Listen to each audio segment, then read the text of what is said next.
दुसऱ्या दिवशी आमचा वाडा शुक्राची चांदणी आकाशात असताना जागा झाला. त्यानंतर भराभर सगळ्यांनी आपल्या आंघोळी आटोपून पहाटेचे न्याहारी आटोपून घेतली होती. आनंदी आत्याने आणि माझ्या आईनं मिळून आमच्या बैलगाड्या ठेवतात तिथली सगळी जागा आम्हा मुलांच्या मदतीनं साफ करून आमच्या माळ्यावरनं काढलेल्या 4 मोठ्या चुली तिथे मांडल्या होत्या. तसंच माळ्यावरनं तातूनं गावजेवण शिजवण्याची मोठी मोठी टोपं पराती काढल्या. तेव्हा आत्यानं डाळ शिजवायला ठेवली तर आमच्या मंगी काकूंनी आणि कमळी काकूंनी दौलती काकांच्या विहिरीवर नेऊन ती भांडी घासून धुवून आणली. ती सगळी भांडी आत्यानं चुलीजवळच ठेवली होती. नंतर आत्यानं रात्री पुरणपोळ्यांसाठी भिजत घातलेली डाळ त्या चुली पेटवून शिजायला ठेवली. तेव्हा झपाट्याच्या वाड्यांसाठी आणि मटणासाठीच्या वाटणासाठी गुणा काकू आणि मंगी काकू तसंच कमळी काकू वाटण वाटायला बसल्या होत्या. आमच्या मांजरीवाडीतील खालच्या रामोशी वाड्याकडच्या धन्नोकडं खूप शेरडं आणि कोंबड्या होत्या. गावात ऐनवेळेला कोणाला कोंबडं बकरं लागलं की धन्नो रामोशी थोडे जास्त पैसे घेऊन ते विकत असे.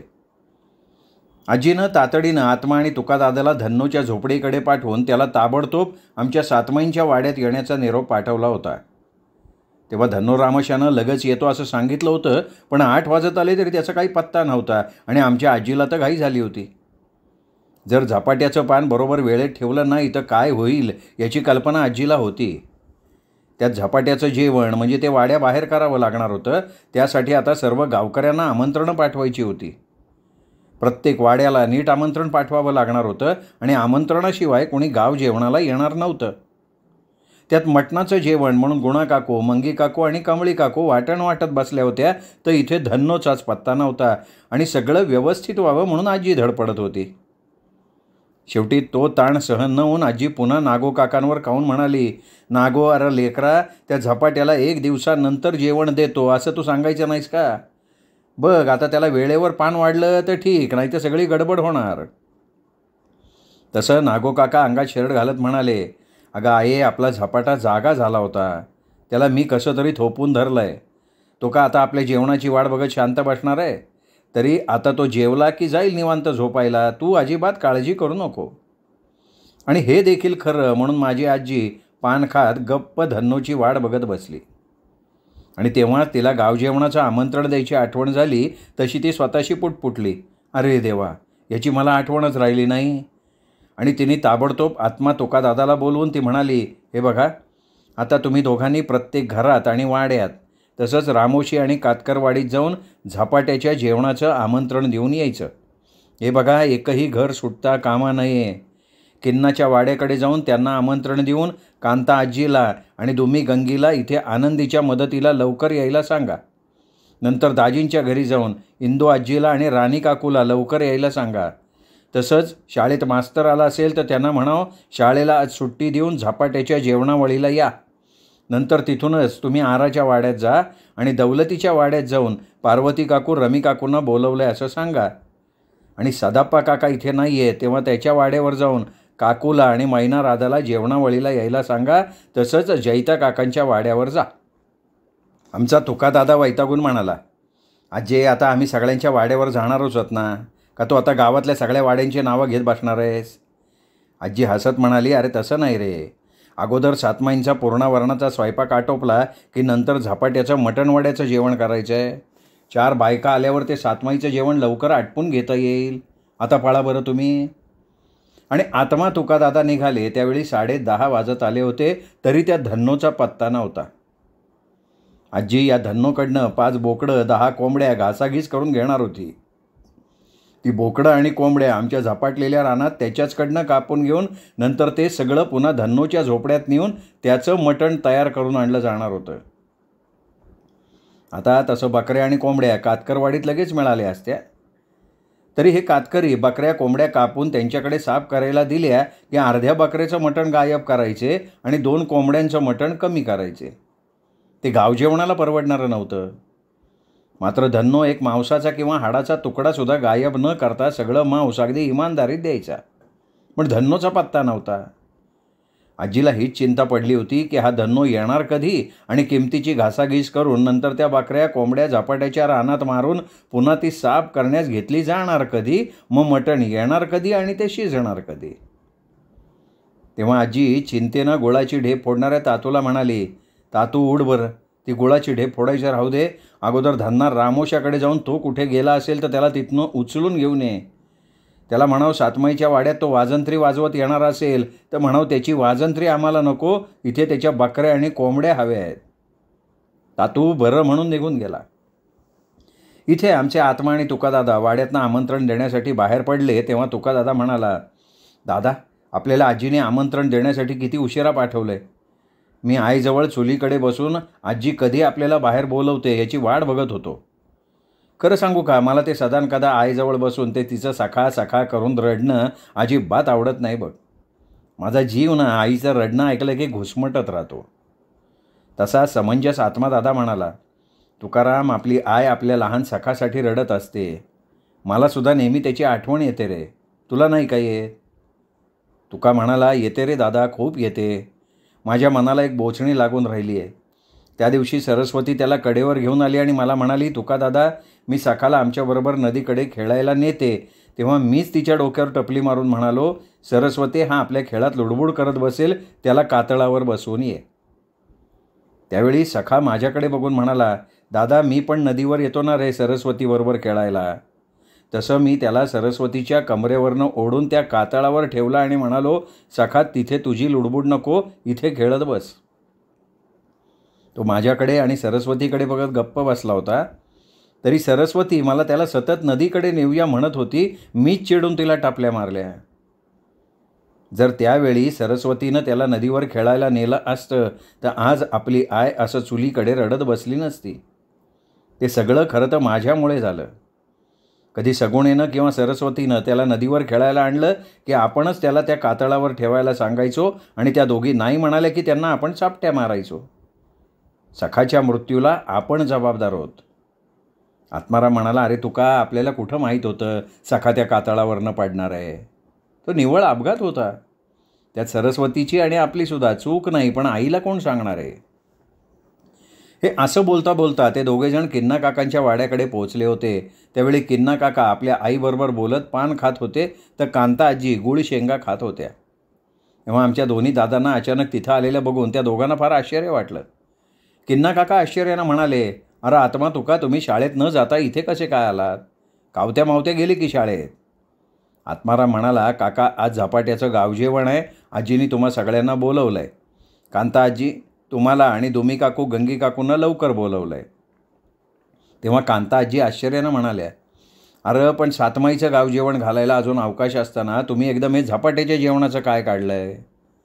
तसं किन्ना काकामध्येच म्हणाले, आये कदाचित रामदासला झपाट्यानं सांगितलं असावं की मला जेवण घाल, नाहीतर रात्रभर भजनं कोकलत बस, नाही का रे पोरांनो. आत्मादादा म्हणाला, तसं काही नाही काका, पण झपाट्याला का जेवण घालणार आहे ते तुम्ही आजीला येऊन विचारा ना, आम्ही निघतो. तसं त्या दोघांच्या हातावर गुळ शेंगा ठेवत कांता आजी म्हणाल्या, झपाट्याचं जेवण म्हणजे बोकड कोंबड्या आणि वडे असणार ना रे. हे बघा तुम्ही चला, मी दुमी गंगीला घेऊन निघते. त्या घाईघाईनं आज जाता जाता ओरडल्या, दुमे गंगे आता स्वयंपाक करू नका, सातमाईच्या वाड्यावर झपाट्याचं जेवण आहे, तेव्हा लवकर चला. त्या वळून म्हणाल्या, किन्ना तुला काही खायला पाहिजे का. तसे ते म्हणाले की आये झपाट्याचं जेवण जरी संध्याकाळी असलं तरी दुपारी वाड्यावर खाणं असेल, तुम्ही निघा, मी येतोच की पाठोपाठ. तेव्हा मुंगळ्या तिथे आला. किन्ना काका त्याला हलकेच म्हणाले, अरे आज संध्याकाळी झोपडीत कोंबडी दारू नको, आज सातमाईंच्या वाड्यात झपाट्याचं जेवण आहे, तेव्हा मी आज विश्रांती घेणार, तू आता निघ. मुंगळ्या म्हणाला, मालकानो मी आपण तुमच्या संगतीला जेवणाला येऊ. हे ऐकून किन्ना काका विचारात पडले होते, कारण गावजेवण जरी गावच्या लोकांसाठी असलं तरी ह्या मुंगळ्या धनगराला आमंत्रण नसताना आपण आपल्याबरोबर घेऊन गेलो तर ते सातमाईंच्या आईला आवडणार नाही. आणि एखादी गोष्ट तिला आवडली नाही की ती वस्कन अंगावर येते. आणि तेव्हा किन्ना काकांना ती सुंदर रुही आठवली. ते मुंगळ्याला घाईघाईनं म्हणाले, अरे पळ, वाड्याची पोरं इथं आमंत्रण देऊन आत्ता गेली आहेत, तू जा त्यांना विचार मी झपाट्याच्या जेवणावळीला येऊ का. ते बरं म्हणाले तर तू ये. तसा मुंगळ्या रस्त्याकडे पळाला. आत्मा तुकाला गाठून दोघांना हात जोडून म्हणाला, पोरांनो मी ऐकलं आहे तुमच्या वाड्यामध्ये झपाट्याचं जेवण आहे, तेव्हा मी आणि रुया जेवायला येऊ का. आत्मादादा म्हणाला, ठीक आहे, मी आजीला सांगतो. तसा मुंगळ्या प्रसन्नपणे हसत रुहीला सांगायला धावला. त्यावेळी दुमी गंगी काकू कांता आजीबरोबर वाड्याकडे निघाल्या होत्या. किन्ना काका म्हणाले, तुम्ही निघा, मी आलोच आंघोळ करून. मग आत्मा तुकादादा तिथून सरळ शाळेकडे गेले. तिथे त्यांनी मास्तरांना संध्याकाळच्या जेवणाबद्दल सांगितलं आणि आजीनं शाळेला सुट्टी देऊन त्यांना वाड्याकडे बोलवलंय असं सांगताच मास्तर स्वतःच घाईघाईनं उठून शाळेची घंटा बुडवून शाळेला सुट्टी आहे असं सांगून आत्मा तुकाला म्हणाले, आत्माराम जेवण दुपारी आहे का संध्याकाळी? मास्तरांनो जेवण संध्याकाळी आहे. रहीम मास्तर आपली टोपी चढवत म्हणाले, अरे जेवण संध्याकाळी असलं तरी तिथे काही ना काही खाणं चालू राहणार ना. बरं ते मला जाऊ दे, मला एक सांग, काय बोकडा बिकडाचा बेत आहे का फक्त गोडाचं जेवण आहे? तुकादादा मध्येच म्हणाला, मास्तरांनो 5 बोकडं 10 कोंबड्या आहेत. तसं मास्तर आत्मादादाच्या हातात वर्गाचं कुलूप आणि चावी कोंबत म्हणाले, तुम्ही कुलूप लावून या, मी निघतो. त्यावेळी सर्व वर्ग रिकामा होता, तरी वर्गात झोपलेल्या लहान मुलांना घरी सोडायची जबाबदारी आता त्या दोघांवर आली. तिथे तसे वर्गात कावत्या मावत्या उभे होते. कावत्या आत्मारामला म्हणाला, आत्मा तुम्ही आता आमच्या वाड्याकडे आमंत्रण द्यायला जाणार आहे का? आत्माराम म्हणाला, अरे तुमच्या वाड्याकडे जाऊन आम्ही इथे आलो आहे. मग मावत्या आता हे दप्तराचं ओझं कुठं टाकायचं? आत्तापर्यंत बा आजी आणि आय सातमाईच्या वाड्याकडे पळाले असतील की रे. आत्मादादा त्यांना म्हणाला, अरे तुमची दप्तरं शाळेतच ठेवा. मावत्या म्हणाला, आईला हे माझ्या लक्षातच नाही आलं. मग त्यांनी त्या वर्गातल्या लहान कार्ट्यांना बाहेर काढलं, शाळेला कुलूप लावलं. लहान मुलांना त्यांच्या त्यांच्या वाड्यात सोडताना झपाट्याच्या जेवणावळीचं आमंत्रण सगळ्यांना देऊन टाकलं. नंतर ही चौकडी आरा काका, सदप्पा काका, दौलती काका, लिंबोण्या काका, राम काका आणि जैता काकाच्या वाड्याकडे जाऊन त्यांना आमंत्रणं देऊन टाकली. त्या वाड्यातल्या प्रत्येक आजीनं त्यांच्या हातावर काही ना काही टेकवलेलं खात ती चौकडी गावभर फिरली. कातकरवाडीत, रामोशीवाडीत सुद्धा आमंत्रण देऊन आले. तसंच नाग्या सुतार रीटा चांभाराच्या झोपडीवर जाऊन त्यांनासुद्धा ते आमंत्रण देऊन आले. नंतर आरा काकांच्या वाड्याकडे गेले. तिथून सीता काकूने दिलेले गुळदाण्याचे लाडू खात खात दोघं दाजी काकांच्या वाड्याकडे पोहोचले. त्यावेळी इंदू आजी अन्नीला दही भाकरी भरवत अंगणात बसल्या होत्या.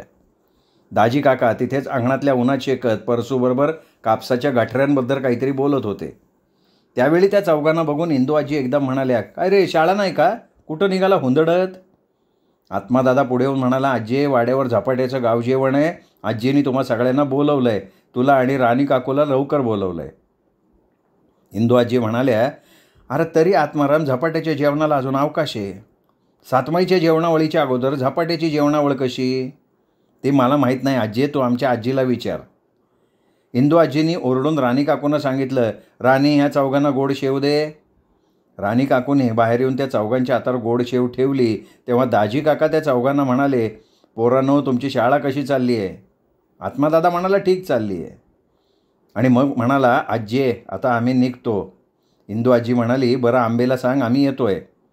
त्या परसूला म्हणाल्या, परसू तू अगोदर मोठी टोपली घेऊन रानफुलाच्या मळ्यातली भाजी सातमाड्यांच्या वाड्यावर दे आणि नंतर तू आणि दाजी वाड्यावर या. मी, अन्नी आणि राणी आता निघतोय. त्यावेळी आमची चौकडी दाजी काकांच्या वाड्यातून निघाल्यावर कावत्या दाजी काकाच्या बोलण्याची आणि खोकण्याची नक्कल करत म्हणाला, पोरांनो तुमची शाळा.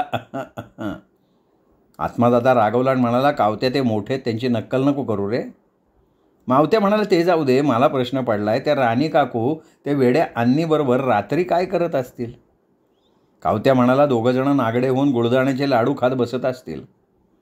आत्मादादा रागाने ओरडला, कावत्या मावत्या अन्नी आपल्या काकासारखा आहे, राणी आपली काकू आहे, त्यांच्याबद्दल असं फाजील बोललेलं मी नाही ऐकून घेणार.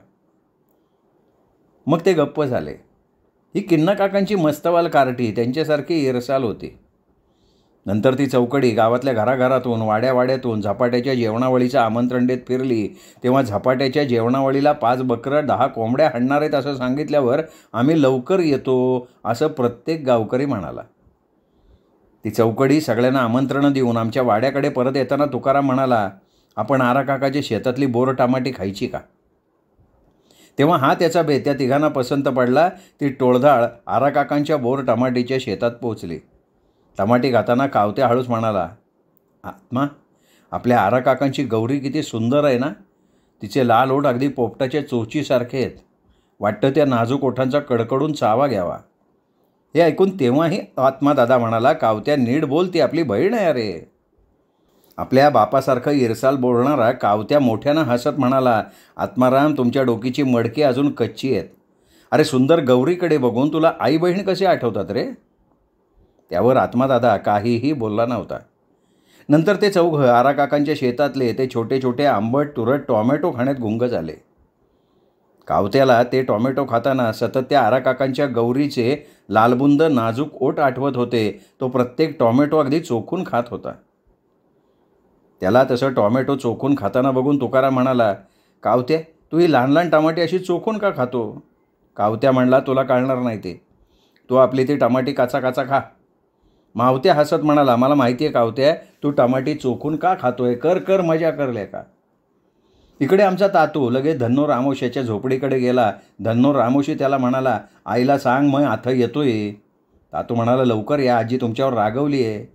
आमच्या झपाट्याचं संध्याकाळी 7 वाजायच्या आधी पान ठेवायचं आहे, तर तुमचाच पत्ता नाही. धन्नो रामोशी तातूला म्हणाला, तू निघ वाड्याकडं, मी येतो तुझ्या पाठोपाठ. आणि खरोखर तातूच्या पाठोपाठ आमच्या सातमाईंच्या वाड्यात धन्नो रामोशी आपलं तोकडं स्वच्छ धोतर नेसून, डोकीला कडक फेटा बांधून, आपल्या गळ्यात आणि दंडावर मर्याईचा गंडा बांधून साधारण 11:30 वाजायच्या सुमारास आज्जे आज्जे करत आला. तेव्हा त्याच्या कपाळावर गंधाचा मोठा टिळा लावलेला होता.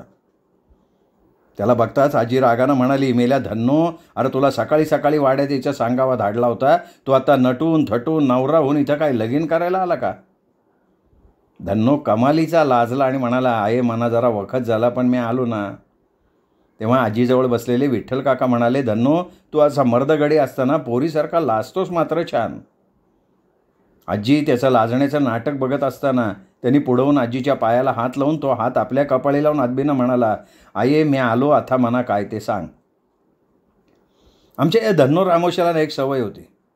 तो एरवी कोणाच्या शेतात मळ्यात किंवा कुठे मसणात जायचं असलं की आपलं फाटकं मळकं धोतर घालून मुंडासं न घालता फक्त हातात दांडकं घेऊन निघायचा. पण आमच्या सातमाईंच्या वाड्यात त्याच्या येण्याबद्दल सांगावा आला की हा धन्नू आलोच असं म्हणून स्वच्छ धोतर कुडतं घालून, मुंडासं बांधून, हातात कुऱ्हाड घेऊन अगदी नवरदेवाच्या वेशात येत असे. हे सगळं करायला त्याला कमीत कमी 3 तास तरी लागत. हे सगळं कशासाठी? तर धन्नूला आमच्या सातमाईंची आणि आजीची विलक्षण अपूर्वाई होती. आम्हा खोतांना ते अगदी देवासारखं मानत. आमच्या आजीला म्हाळसादेवीची उपमा देत. ज्यावेळी आमच्या नागोकाकांच्या लग्नाचं वादळ उठलं होतं त्यावेळी आजीने एका यल्लम्माच्या पुढे होणाऱ्या आराधनिकेला सातमाईंच्या सुनेचा मान देऊन नागोकाकांचं मंगिकाशी लग्न केलं. त्या औदार्यानं हा अशिक्षित धन्नो रामोशी अगदी नतमस्तक होऊन एकदा आमच्या वाड्यात येऊन सर्वांच्या, अगदी आमच्या लहान मुलांच्या सुद्धा पाया पडून गेला.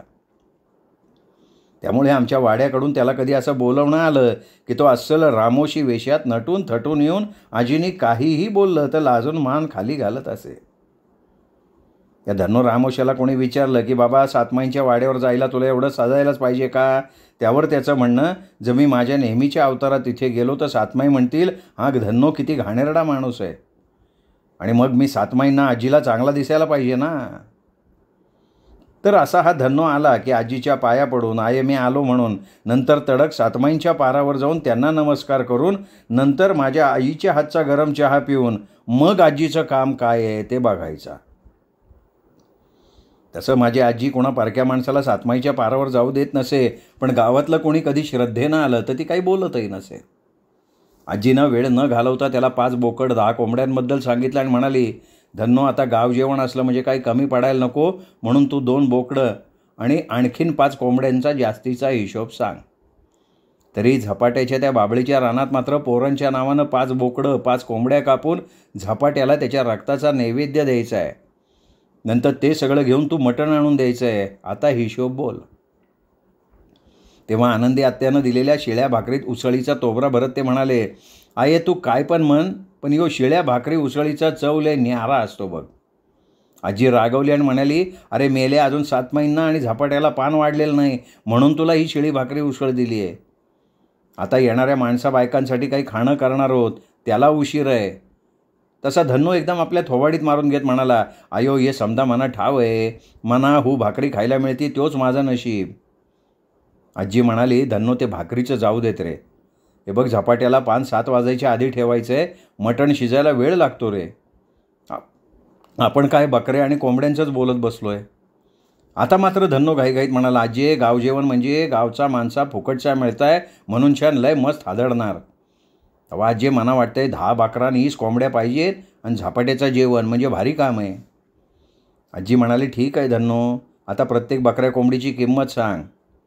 त्यावेळी धन्नोनं सांगितलेली किंमत ऐकून आजी खो खो हसत म्हणाली, धन्नो, लेकरा एवढ्या किमतीला कुठं बकऱ्या मिळतात का? आता तू गावात कोंबड्या बकऱ्या विकताना 4 पैसे जास्त घेतोस, आमच्या वाड्याकडनं नेहमी 4 पैसे कमी घेतोस, ते चालणार नाही, हिशोब नीट सांग.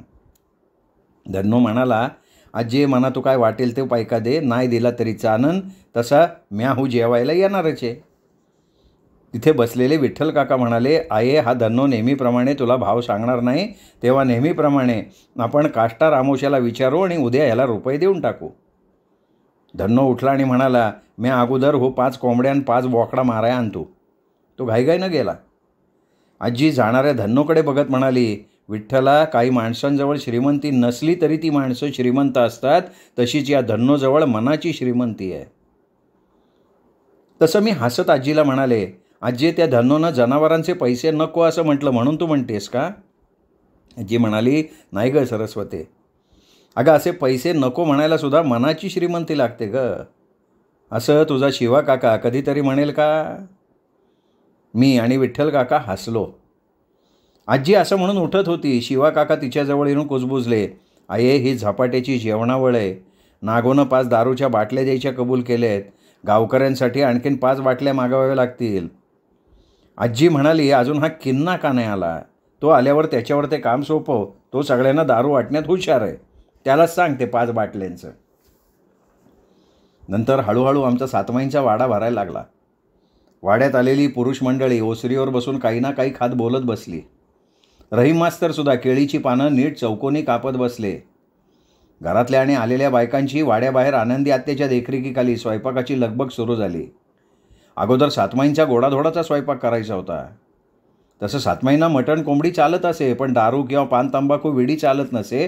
त्यामुळे नागो काकांनी ते सगळं वर्ज्य ठेवलं होतं. तसे ते स्वतः आधेमध्ये पान खात, पण दारू विडीला शिवत नसत. आमच्या दोन्ही गंगी काकू आल्या, पुरणपोळ्या लाटायला बसल्या, तर मंगी काकू आणि गुणा काकू त्या भाजून टोपलीत ठेवायला लागल्या. सीता काकू, पार्वती काकू गुळपाणी करत होत्या. या पुरणपोळ्या, गुळपोणी, तसं गव्हाचा शिरा हे दुपारी आलेल्यांसाठी होतं. त्यावेळी आनंदी आत्याच्या खोलीत माझी आजी, इंदू आजी, कांता आजी आणि गावातल्या 4-5 आज्या पान खात खात गावाच्या कुचळक्या करत बसल्या होत्या. आम्ही पोरी, म्हणजे मी, मंजी, सगुणा, यमी, चिंगी, जैता काकांची सुरेखा, लिंबोणी काकाच्या वैजू, सदापा काकांच्या मुली मैना, राधा, आम्ही सगळ्या पोरी सातमाईंच्या पारावर बसून सागरगोटे खेळत गाण्याच्या भेंड्या लावत बसलो. आजीनं सांगितल्याप्रमाणे आम्ही पोरींनी झपाट्याकडे काय पराक्रम केला हे कुणाला सांगितलं नव्हतं, कारण त्यामुळे झपाटा आपल्याच वाड्यावर कसा उलटतो हे बघून त्याची आबरू म्हणजे आमचीच आबरू गेली असती ना. अनेकांनी विचारलं की अचानक झपाट्याला हे जेवण का? तर आजी म्हणाली, झपाट्या नागोला म्हणाला, मला भूक लागली आहे, पान वाढ, त्यामुळे आम्ही गाव जेवणाचा बेत केला. आता आपल्याच झपाट्याला आम्ही उपाशी कसं ठेवणार? त्यावेळी मला कळलं की झपाट्याला सुद्धा आबरू असते. थोड्या वेळानं किन्ना काका मुंगळ्याबरोबर आले, तर रुही अगोदरच येऊन आनंदी आत्याच्या चुलीजवळ उसळीसाठी पावटे साफ करत बसली होती. मुंगळ्या, किन्ना काका ओसरीवर आले. तसे शिवा काका त्यांना म्हणाले, किन्ना, आय अक्काच्या खोलीत बसली, तिने तुला बोलवलंय. ते घाईघाईनं आनंदी आत्याच्या खोलीकडे गेले. त्यावेळी त्यांना वाटलं आपण मुंगळ्याला गावजेवणासाठी घेऊन आलो, त्याचा जाब विचारायला आजीने बोलवलंय. ते आज जाऊन आजीला म्हणाले, आये मी काही त्या मुंगळ्याला आणलं नाही. त्याने आत्मा तुकाजवळ येण्याबद्दल विचारलं. माझी आजी म्हणाली, अरे लेकरा किन्ना, तो मुंगळ्या माझ्या वाड्याच्या भाकऱ्या तोडतो, मग तो इथे झपाट्याच्या जेवणावळीला येणारच ना. अरे काष्ट्याच्या रामोशी वाड्याला आमंत्रण देताना तोही त्यात आलाच ना.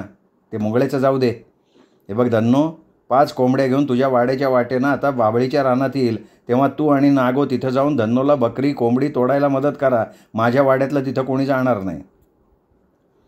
आणि हे बघ किन्ना, झपाट्याला 5 बाटल्या दारू आणि गावजेवणाच्या पुरुषाच्या पंक्तीला 5 बाटल्या दारू लागेल. हे सगळं दारूचं काम तू बघायचं आहे. आणि बघ, एका पेल्याच्या वर कोणाला दारू द्यायची नाही. कधी नाही त्या आजीने आपल्यावर कामं सोपवली, त्यातल्या त्या दारूचं काम सोपवलं. म्हणून किन्ना काका भलते खुश झाले आणि म्हणाले, आये तू काळजी करू नको, मी सगळं व्यवस्थित करतो. एवढं बोलून दारूसाठी आजीकडून पैसे घेऊन ते ओसरीवर आले. ते पैसे मुंगळ्याकडे देऊन त्यांनी त्याला कातकरवाडीतनं दारूच्या बाटल्या घेऊन यायला सांगितलं. तेव्हा त्यांची नजर केळीच्या पानाचे तुकडे करण्यात गुंतलेल्या मास्तरकडे गेली. तेव्हा ते हसत आपला अंगठा तोंडाकडं लावत मास्तरांना म्हणाले, मास्तरांनो, आज माझ्याबरोबर घ्यायची बरं का. रहीम मास्तर लाजले, म्हणाले, अहो मी नाही घेत. त्यांचं ते लाजणं बघून किन्ना काका त्यांच्याजवळ जाऊन त्यांच्या कानाशी वाकून म्हणाले, मास्तरांनो, पुरुषानं कधी बाईला आणि बाटलीला नाही म्हणू नये हां. रहीम मास्तर जास्तच लाजले. त्याचवेळी नागो काका येऊन किन्ना काकांना म्हणाले, किन्ना, आमच्या बाबळीच्या रानात चल. धन्नो बकऱ्या आणि कोंबड्या तोडायला त्यांना घेऊन रानात आलाय. तसे किन्ना काका नागो काकांबरोबर घाईघाईनं आमच्या झपाटलेल्या बाबळीच्या रानाकडे गेले तेव्हा मुंगळ्या दारूच्या बाटल्या आणायला कातकरवाडीकडे गेलेला होता. श्रोते हो, या प्रकरणाचा हा भाग इथेच संपला. पुढचा भाग उद्या. तोपर्यंत ऐकत रहा दीपक रेगे कथाकथन चॅनल.